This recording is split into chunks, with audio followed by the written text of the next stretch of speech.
I think in general, the idea of beginning with the end in mind is really powerful. I actually came to understand that concept in that way of talking about it, beginning with the end in mind, from this book called The 7 Habits of Highly Effective People by Stephen Covey, I think is how you pronounce it. But it's like a classic from the self-help genre. It's like one of the ones, like, if you know, it's in a lot of top 10 lists, I'm sure, for like self-help books. But it's really, really great. I gained a lot from reading it. And yeah, the author talks about this idea of beginning with the end in mind. And he actually does a really powerful exercise in the book where he has the reader visualize their funeral, which seems dark, but it's actually very inspiring.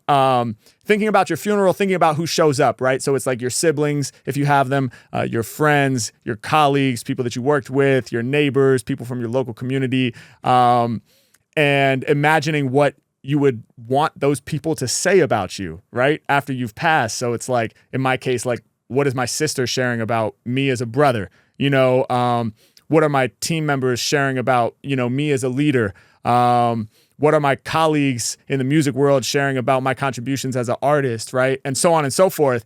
And it's really a powerful exercise, because if you go through that, you sort of arrive at this outline of the person that you hope to be.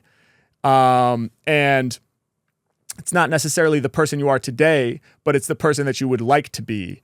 And so that's like the ultimate end for you as an individual, right? So it's beginning with the end in mind. Like, who is it that you're actually trying to be? What impact are you trying to have on all these people that you love and care about and are close with in your life? And then you can work backwards from there and sort of reverse engineer the steps you would need to take today to bring you closer to actually being that person.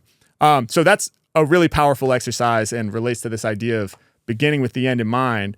It's a powerful exercise, man. What would you want people to say about you at your funeral, you know? And it's fascinating what that will reveal to you, you know, because it's kind of like what really matters at the end of the day, you know? Like, you're not going to care if people are like, yeah, he was rich.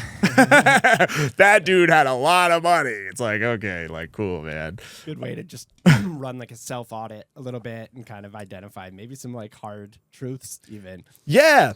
And the cool thing too, shout out to Stephen Covey and 7 Habits, is, you know, he talks about this concept of roles and goals, which is catchy and great. You know, all of his concepts have been remixed and reinterpreted and disseminated through like all self-help books since. He's one of the core ones. But yeah, it's like, you're not just one person, you have multiple roles. And so it's like I'm not just a rapper, obviously. I'm also a brother to my sister, a son to my parents, a leader to my team, a friend to my friends, and so on and so forth, you know? And so I think, especially like really ambitious people like myself, like I can get so tunnel vision on like, oh, I'm trying to grow my career and I'm trying to be the best rapper I can possibly be. And it's like, well, if I do that at the cost of like not being available to my friends ever, or not being like available to my sister or people that I care about, you know, then that's not it, right? That's not a successful life in the end necessarily.